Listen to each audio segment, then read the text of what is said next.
14절 눈으로 한번 따라 읽어보세요. 그 이후에 하나님이 아브라함을 시험하시려고 그를 부르시되 아브라함아 하시니 그가 이르되 내가 여기 있나이다. 여호와께서 이르시되 네 아들 네 사랑하는 독자 이삭을 데리고 모리아 땅으로 가서 내가 네게 일러준 한 산 거기서 그를 번제로 드리라. 아브라함이 아침에 일찍이 일어나 나귀의 안장을 지우고 두 종과 그의 아들 이삭을 데리고 번제에 쓸 나무를 쪼개어 가지고 떠나 하나님이 자기에게 일러주신 곳으로 가더니 제3일에 아브라함이 눈을 들어 그곳을 멀리 바라본지라. 이에 아브라함이 종들에게 이르되 너희는 나귀와 함께 여기서 기다리라. 내가 아이와 함께 저기 가서 예배하고 우리가 너희에게로 돌아오리라 하고 아브라함이 이에 번제나무를 가져다가 그의 아들 이삭에게 지우고는 자기는 불과 칼을 손에 들고 두 사람이 동행하더니 이삭이 그 아버지 아브라함에게 말하여 이르되 내 아버지여 하니 그가 이르되 내 아들아 내가 여기 있노라. 이삭이 이르되 불과 나무는 있거니와 번제할 어린 양은 어디 있나이까? 아브라함이 이르되 내 아들아 번제할 어린 양은 하나님이 자기를 위하여 친히 준비하시리라 하고 두 사람이 함께 나아가서 하나님이 그에게 일러주신 곳에 이른지라. 이에 아브라함이 그곳에 제단을 쌓고 나무를 버려놓고 그의 아들 이삭을 결박하여 제단 나무 위에 놓고 손을 내밀어 칼을 잡고 그 아들을 잡으려 하니 여호와의 사자가 하늘에서부터 그를 불러 이르시되 아브라함아 아브라함아 하시는지라. 아브라함이 이르되 내가 여기 있나이다 하매 사자가 이르시되 그 아이에게 네 손을 대지 말라. 그에게 아무 일도 하지 말라. 네가 네 아들 네 독자라도 까지도 내게 아끼지 아니하였으니 내가 이제 네가 하나님을 경외하는 줄을 아노라. 아브라함이 눈을 들어 살펴본즉 한 양이 뒤에 있는데 뿔이 수풀에 걸려있는지라. 아브라함이 가서 그 순양을 가져다가 아들을 대신하여 번제로 드렸더라. 아브라함이 그 땅 이름을 여호와 이레라 하였으므로 오늘날까지 사람들이 이르기를 여호와의 산에서 준비되리라 하더라. 아멘. 네, 길죠.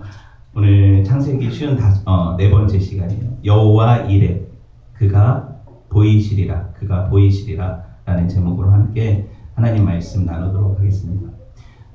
여러분 여기까지 되게 오랜 시간을 왔어요. 그렇죠? 창세기 22장 이제 보잖아요. 드디어 아브라함 생애 절정으로 알려진 어디 모리아산 앞에 이르렀어요. 그렇죠? 여기 올라가야 돼요? 말아야 돼요? 네, 정확하게 말하면 이 모리아산이 아니에요. 모리아 땅에 있는 이름 모를 어떤 산이죠. 그렇죠? 모리아 땅으로 가서 내가 거기서 지시할 산으로 올라가라 그러니까 그렇죠? 산 이름은 모르는 거예요. 모리아라는 이름 뜻은 뭐예요? 아브라함이 처음 가나안에 정착할 때 어떤 상수리나무에서 제사 드렸죠? 모래 상수리나무라고 들어보셨어요? 그 지역을 그렇게 불렀거든요. 여기서 유래한 이름일 수 있어요. 모래 땅 상수리나무 이렇게 이해되셨죠? 아니면 후대 학자들이 얘기하는 대로 아모리 족속의 어느 땅, 아모리 족속 아시죠? 그렇죠? 이스라엘을 괴롭혔던 아모리 족속의 어떤 땅, 이걸 모래 땅이라고 볼 수도 있어요. 중요한 건 그게 아니라 이곳에서 하나님이 이 모리아라는 지명을 거론하시고 어떤 산에서 이 이삭을 잡아 번제로 드리라는 명령을 아브라함한테 하셨다는 거죠. 그렇죠? 여기까지 오는데 많은 우여곡절이 있었어요. 아브라함이 그냥 싹 온 게 아니잖아요. 모리아까지. 그렇죠? 결국 녹록치 않은 신앙의 여정을 거쳐왔다는 거예요. 여러분 1절 서두를 보면 이게 항상 중요한 게 연결하는 말이죠. 그 일 후에라는 말이 나오죠. 그렇죠? 그 일 후에 뭐 어떤 걸 먼저 봐야 돼요? 여러분 성경을 보실 때 바로 앞장의 사건들을 보면 되잖아요. 그렇죠? 그 일 후니까 바로 앞장의 사건들을 보면 될 것 같아요. 여기서 눈여겨볼 필요가 있는 게 뭐냐면 어떤 일이냐? 바로 앞의 사건은 브엘세바에서 아비멜렉이 찾아와서 우리 그 맹세를 하고 서로 침범하지 말자 이런 맹세를 하는 어떤 사건이 일어나죠. 21장에서 그쵸? 살펴봤어요. 같이. 거기서 하나님을 예배했죠. 아브라함이. 그쵸? 그런데 여러분 보시면 이 원문으로 보면 그 일 후가 아니라 복수예요. 그 일들 후예요. 그 일들 후에. 그럼 이거를 앞에 바로 한 사건만 볼 수는 없다는 얘기죠. 그 앞에 사건들을 볼 수가 있어요. 뭐예요? 이삭이 탄생하자 하갈하고 이스마엘이 그 집에서 하나님의 명령으로 쫓겨나는 것. 이게 21장의 내용이죠. 근데 여러분 이 그 일들 후에가 생각하고 있는 건 여기만이 아닌 것 같아요. 소위 말해서 처음 하나님께 부름받아서 믿음의 여정을 시작한 그 이후 전체 사건을 아우르는 얘기 같아요.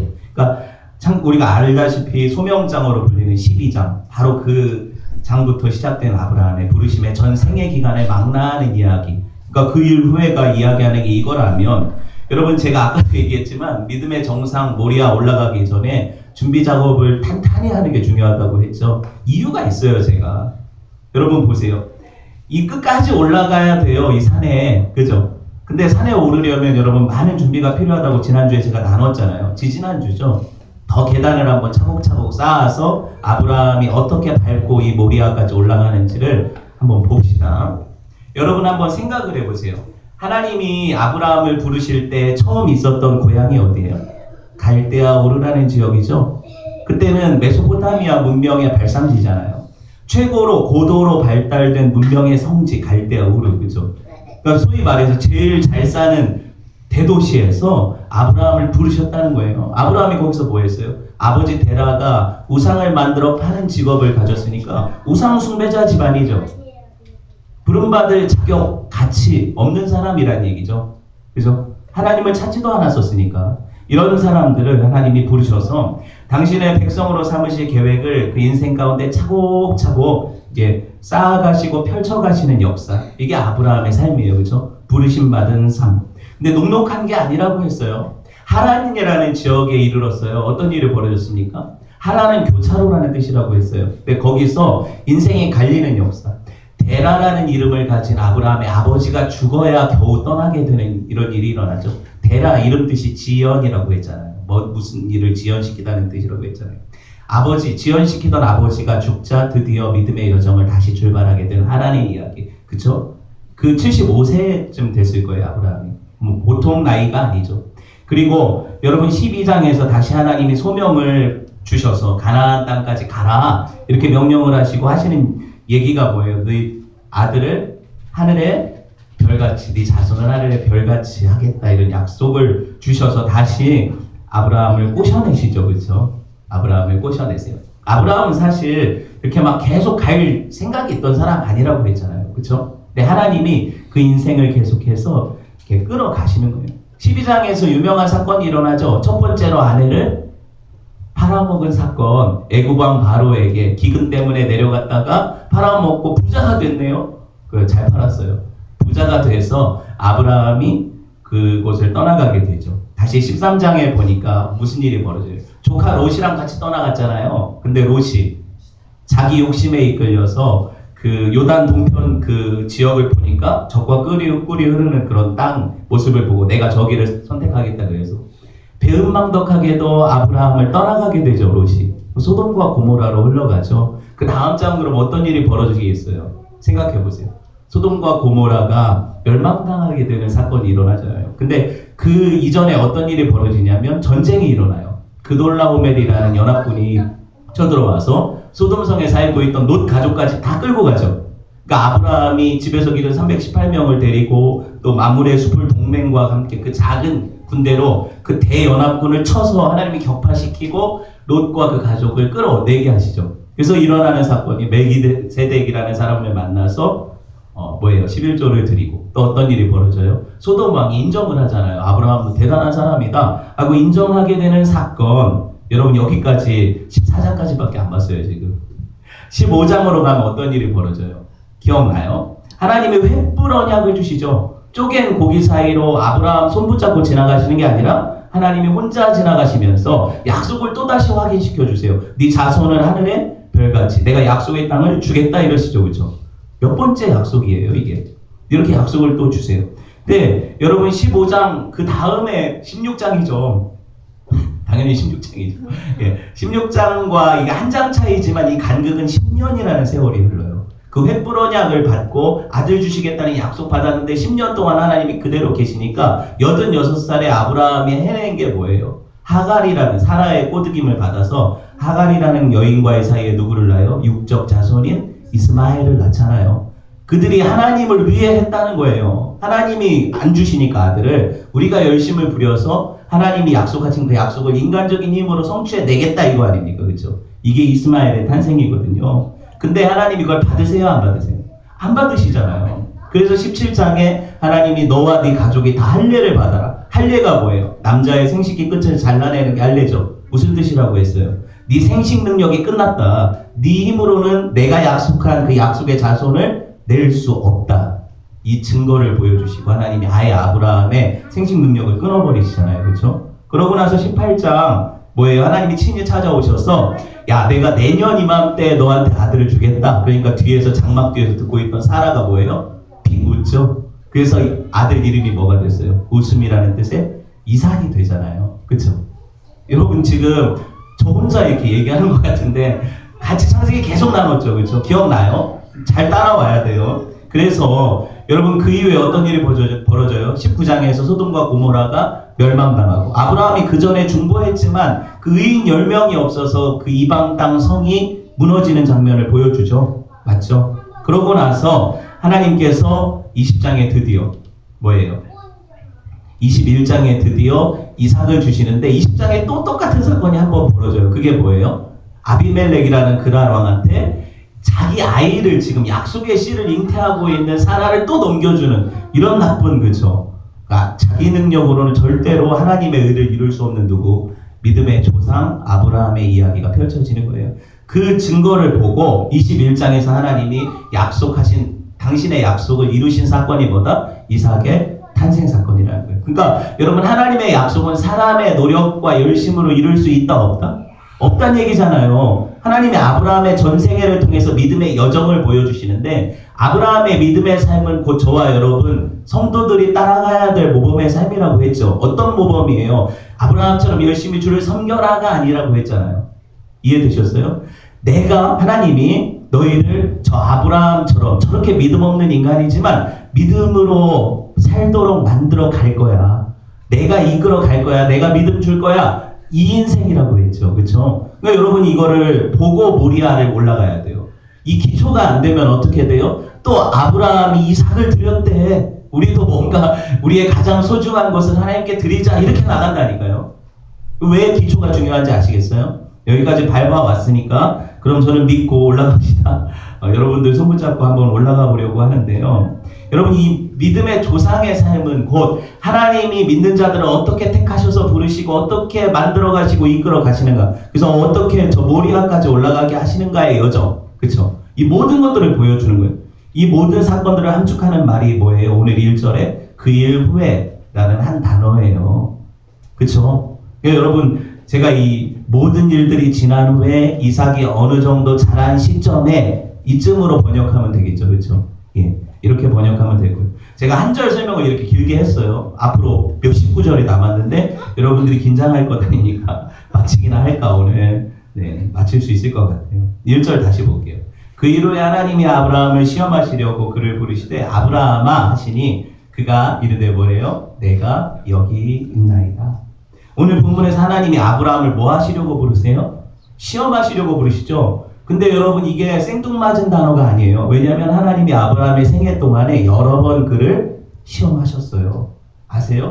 여러분 살면서 한 번 시험밖에 안 경험해 보신 분 없죠? 여러 차례 믿음의 시련이 오잖아요.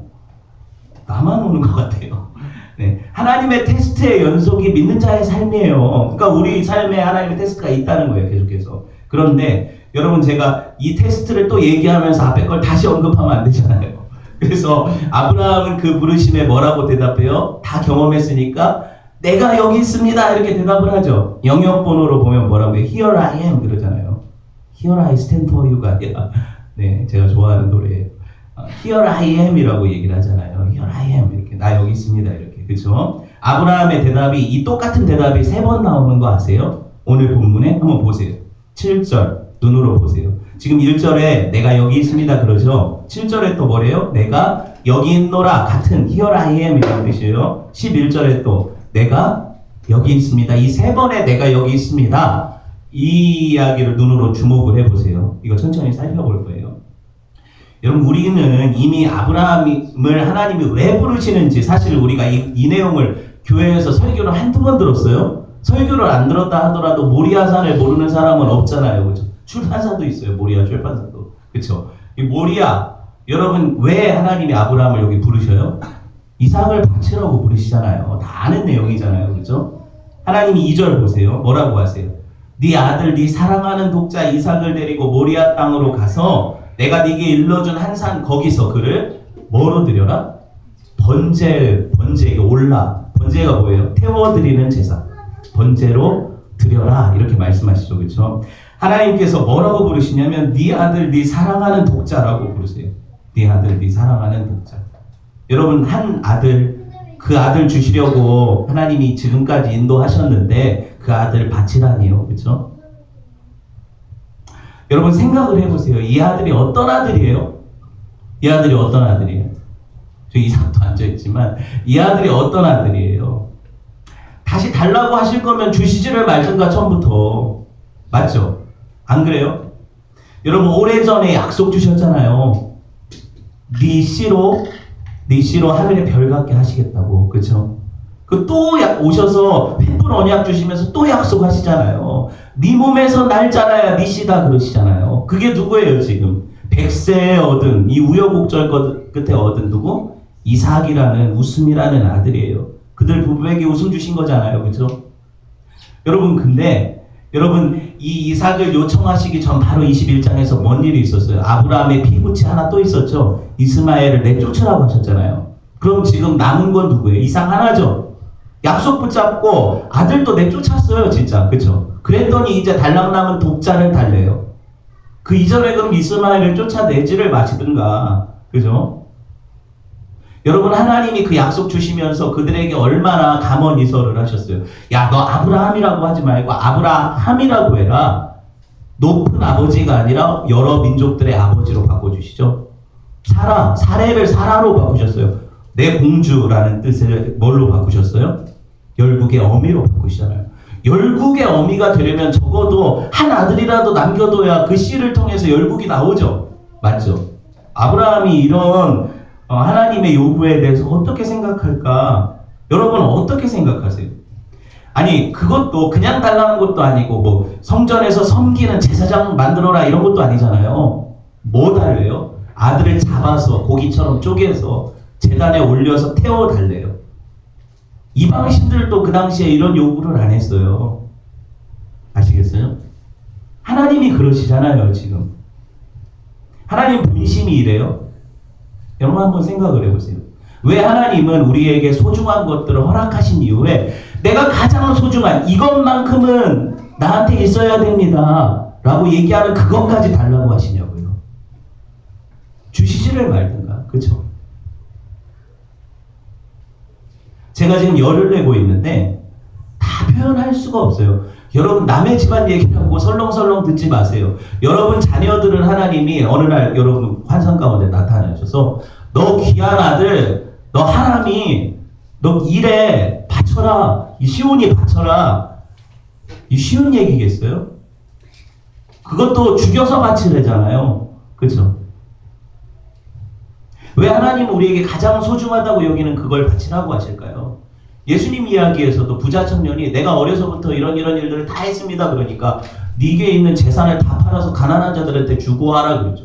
그거 하나는 내가 놓을 수 없는 건데 내가 주를 섬기려면 돈도 좀 든든히 있어야 주의 일에 힘쓸 수 있잖아요. 헌금도 하고 이런 생각으로 따라가려고 했더니 그걸 다 팔아서 가난한 자들한테 주고 오래.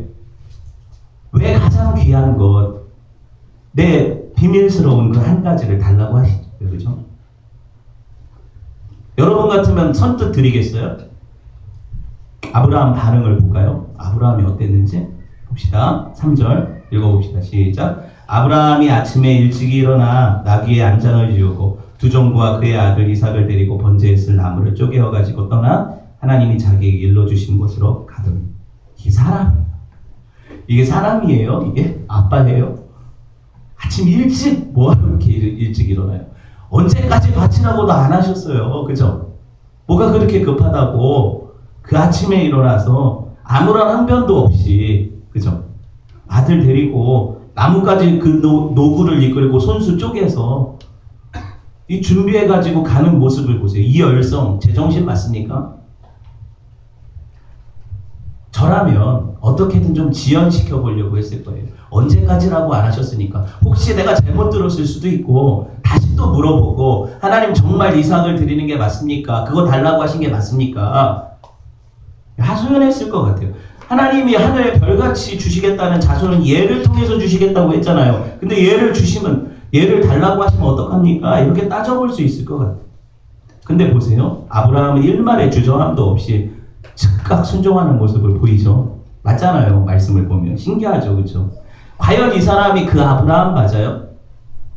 예전에 하나님이 야 내가 너를 통해서 자식을 주게 하고 안 주시니까 차라리 내가 우리 집에 있는 종이 다메섹의 엘리에셀한테 재산 물려주고 말 겁니다. 이렇게 얘기했잖아요. 하나님한테 대놓고. 그리고 또 무슨 얘기했어요? 차라리 이스마엘이라 하나님 앞에서 살기를 원합니다. 이렇게 따졌던 게 누구예요? 아브라함이죠. 근데 왜 이 귀한 아들 독자 이삭을 달라는 하나님 앞에서는 더 이상 이런 방구가 없어요. 그죠? 아무 이야기 않고 이렇게 쉽게 포기할 수 있는 아들이에요. 이 아들이.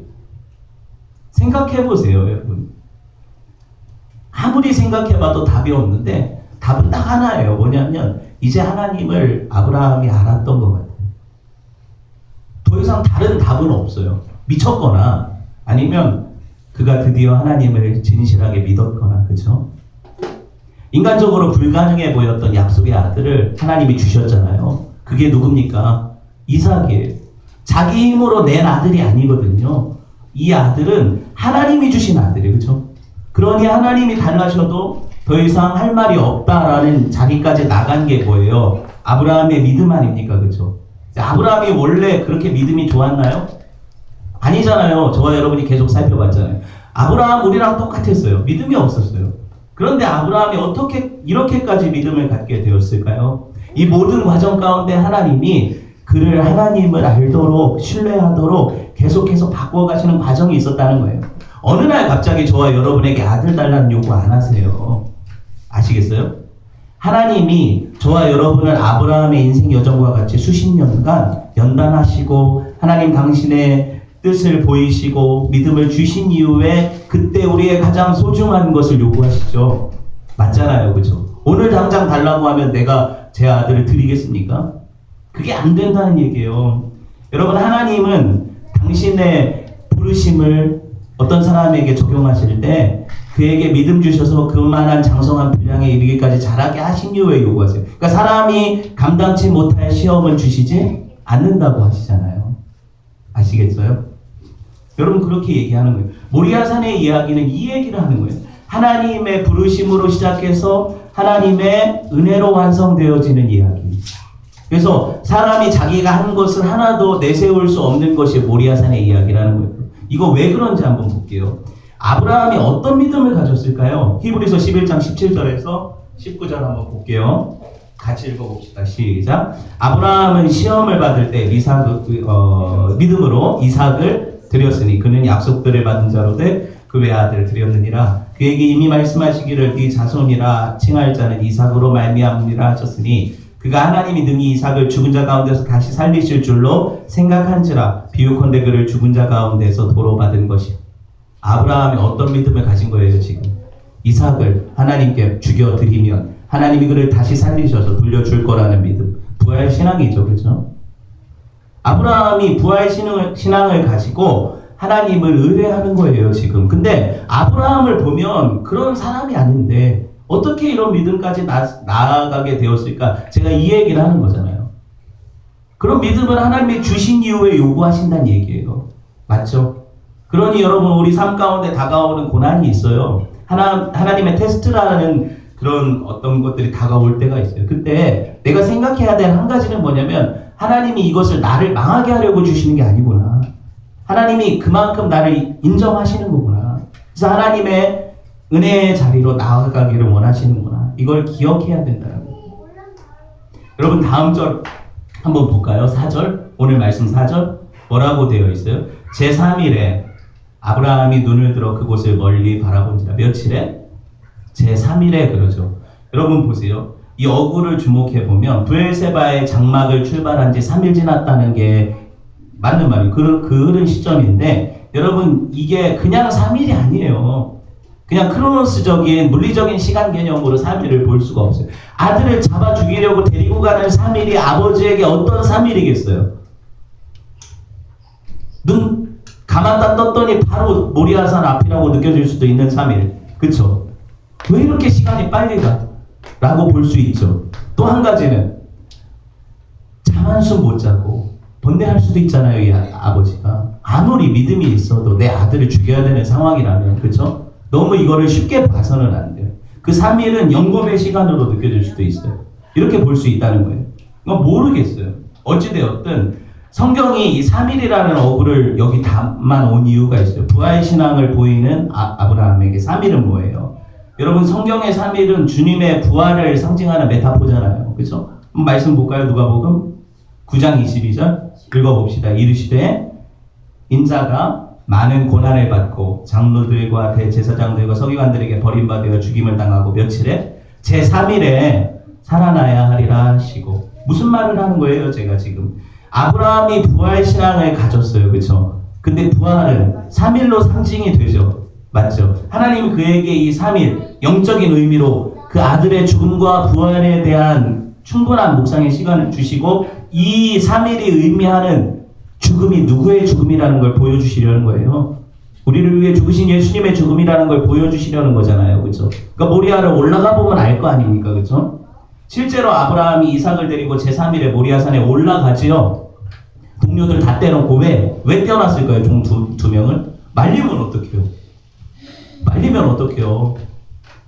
다 떼어놨어요. 믿음으로 순종하기 위한 행위죠. 그렇죠? 5절 볼게요. 그러고 하는 말이 뭐예요? 우리가 너희에게로 돌아오리라. 5절 마지막 보세요.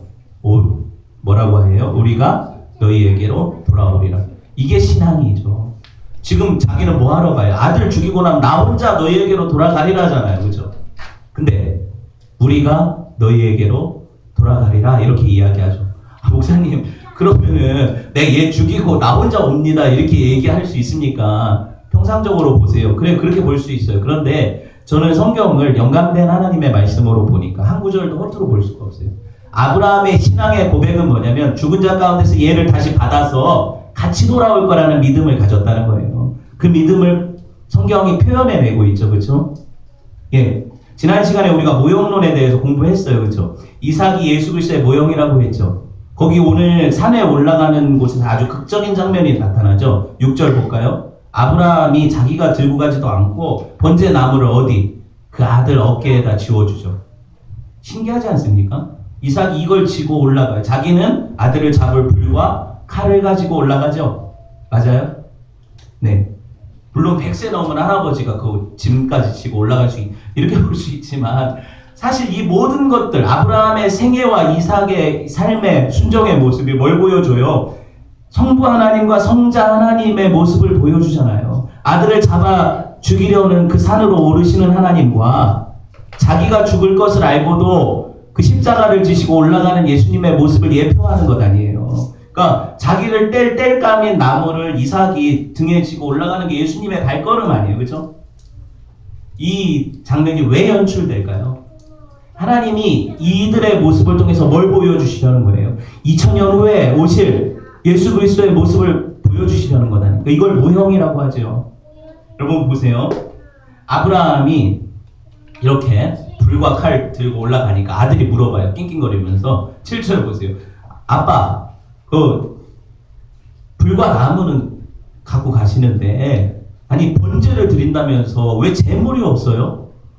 양은 어디 있어요? 이렇게 물어보죠. 이삭이. 제 성경에 써 있어요. 이렇게 물어보잖아요. 그쵸? 아들이 이렇게 물어봤을 때 먼저 아버지를 부를 때 아브라함이 뭐라고 대답해요? 여기 똑같은 표현이 나오죠. 내가 여기 있노라. 아까 살펴봤던 표현. Here I am. 그쵸? 즉각 대답하고 나서 하는 말이 뭐예요? 이 질문에 대한 대답이 번제할 어린 양은 하나님이 자기를 위하여 친히 준비하시리라 그러죠. 하나님이 준비하시리라 그래요. 우리가 그래서 여호와 이레야 하면 하나님이 준비하신다 이렇게 아는 거예요. 맞죠? 번역이 그래서 그래요. 원문을 직역해보면 이거예요. 그가 친히 보이시리라. 그가 친히 나타나시리라 이런 뜻이에요. 자기가 나타난다는 의미예요. 보이시리라. 내가 누구에게 보이려면 내가 나타나야죠. 그렇죠? 이런 의미거든요. 그가 친히 보이시리라. 그가 친히 나타나시리라 이런 의미예요. 잘 들어보세요. 여하튼 그들이 묵묵히 다시 산을 올라가요. 되게 어색한 침묵이 흘렀을 것 같아요. 왜 그럴까? 이삭은 알았을 거예요. 아버지가 이렇게 얼버무렸지만 그쵸? 분명히 제사 드릴 때는 제물이 필요한데 없어. 칼과 불은 이미 준비해놨어. 나무까지. 그러면은 아버지가 나를 하나 끌고 올라가는데 이삭이 아무리 바보래도 무슨 준비를 연락도 안 되는데 해놨겠어요. 그렇게 생각했을 거 아니에요. 그렇죠? 그럼 이삭의 입장에서는 얼마든지 이거를 놓고 그 산을 내려가 버리면 되는 문제 아니에요. 왜 이삭을 순종의 사람이라고 부르는지 얘기하는 거예요. 아시겠어요? 이삭이 몰랐다고 볼 수 없어요. 심지어 아버지가 9절에 보면 얘를 묶죠. 밧줄로 묶어요. 110살이 넘으신 할아버지가 10여 세의 건장한 청소년 혈기 방장한 애를 묶으려면 얘가 조금만 반항을 해도 묶을 수가 없어요. 여러분 개 한 마리라도 묶어보세요. 묶을 수 있나? 얘 못 묶어요. 아브라함 이해되셨어요? 이삭이 가만히 있어서 팔을 내주고 다리를 내줘야 묶는 거예요. 이해되셨죠? 왜 순종의 사람인가? 이삭이 자기를 잡아 죽일 것을 이제 아버지가 본심을 드러냈어도 묵묵히 순종하는 거예요. 누구처럼?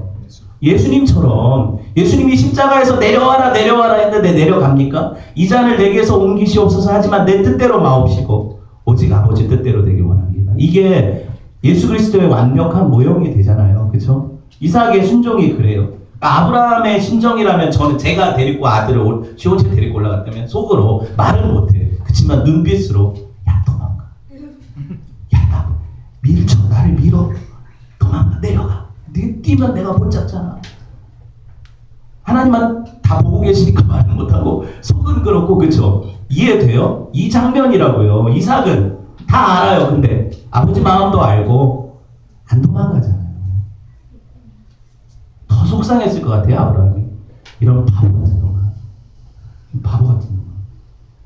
좀 도망가지. 10절 손을 내밀어 칼을 잡고 아들을 잡으려고 하니 여러분 이삭을 잡는 척 했을 것 같아요.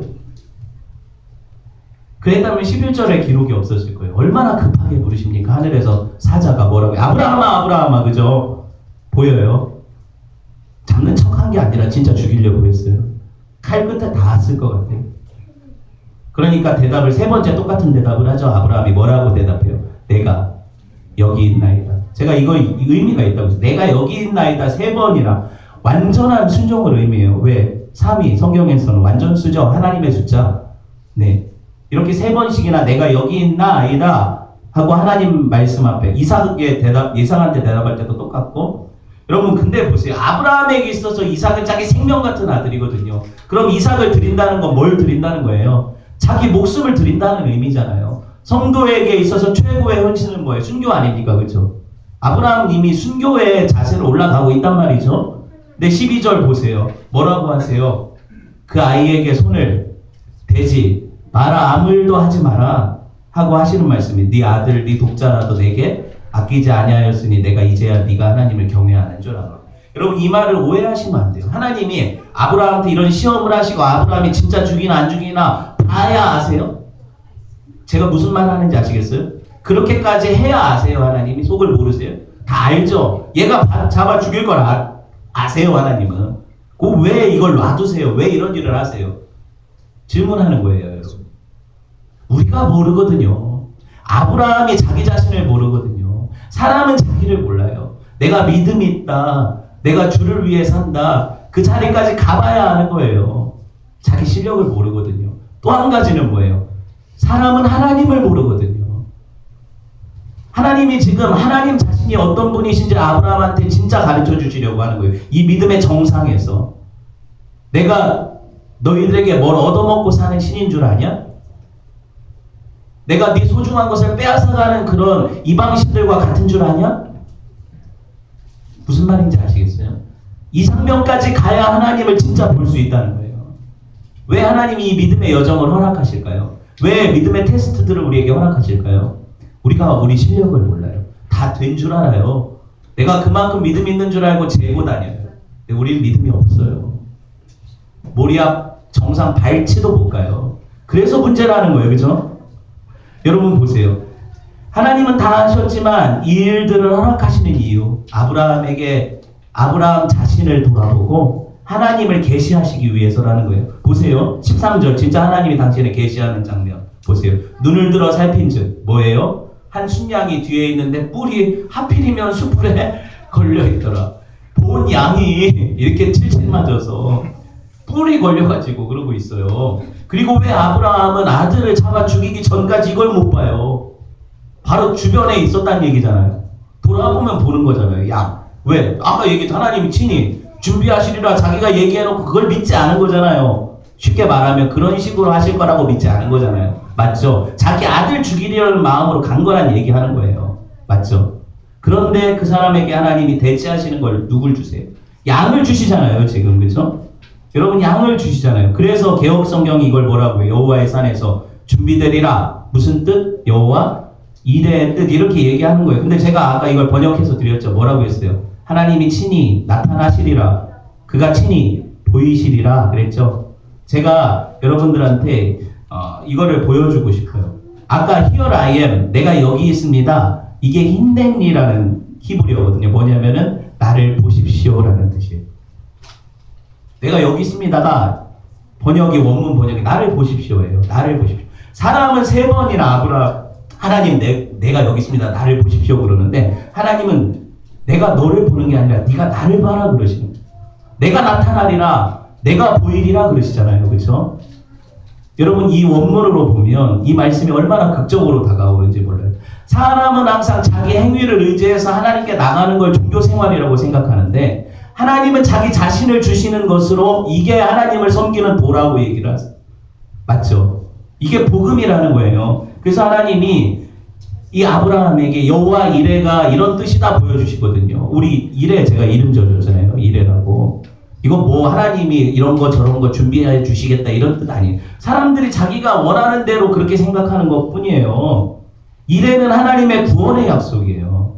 그러니까 아무데나 그 붙여가지고 하나님이 나를 위해 준비하신다. 이거 있죠. 여호와 이레 채우시네 여호와 이레 돌보시네 나를 제가 부르면 몰라 아무도.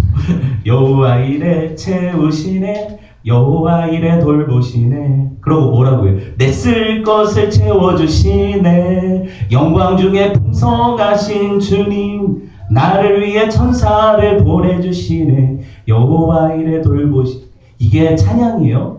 달라는 거잖아요. 하나님은 내 쓸 것을 채우시는 분이고 내 필요를 돌아보시는 분이고 나는 그런 하나님을 섬기는 거지 아무것도 안 주시면 나는 하나님을 섬기지 않겠다는 인간의 고백이잖아요. 이게 찬양이 아니에요. 이해되셨어요? 여호와 이레는 뭡니까? 내가 친히 나를 너에게 주리라. 내가 너에게 보이리라.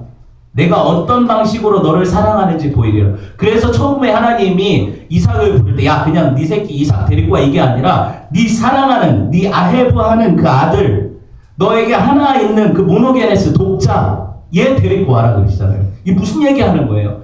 나는 예수 그리스도를 이렇게 사랑한다. 나는 내 아들 내 하나뿐인 독자를 이렇게 아낀다.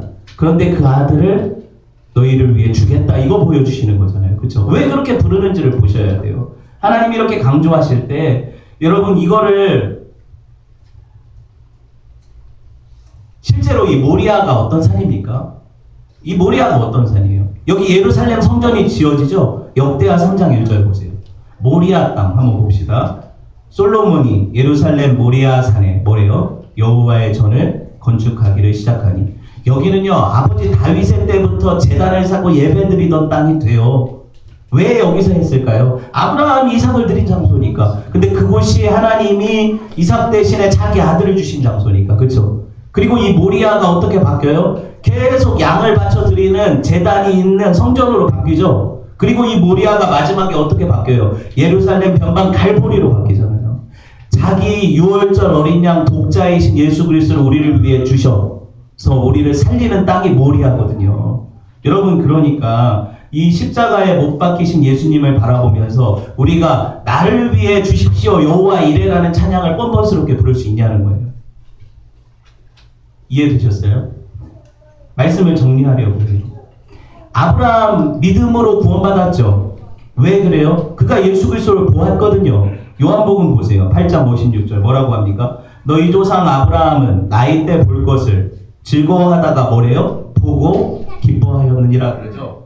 보고 기뻐하였느니라. 그럼 아브라함이 어떻게 봤어요? 2000년 전에 예수님을. 여기서 봤잖아요. 자기 독자를 통해서 예수님의 모형을 받고, 그리고 자기가 드렸는데 양을 통해서 하나님 주신 그 6월절 어린 양을 봤잖아요. 맞죠? 그러니까 구약이나 신약이나 믿음은 뭐예요? 예수 그리스도를 바라봄으로 나오는 거예요. 말씀을 맺으려고 해요. 여러분 삶에 진짜 하나님이 그 아들로 나타나셨어요? 여호와 이레가 여러분 삶 가운데 일어났습니까? 그 독생자를 보셨어요? 이거 안 보시면 신앙생활이 아니에요. 내가 내 자식을 드리겠다. 이건 이방신을 섬기는 거예요. 하나님이 주신 아들을 바라보는 게 믿음이에요. 그 은혜가 저와 여러분에게 있기를 주님의 이름으로 축원을 드립니다. 네, 함께 하나님 말씀 보았는데요. 이 시간에 함께 하나님 앞에 주신 말씀 붙잡고 기도합시다.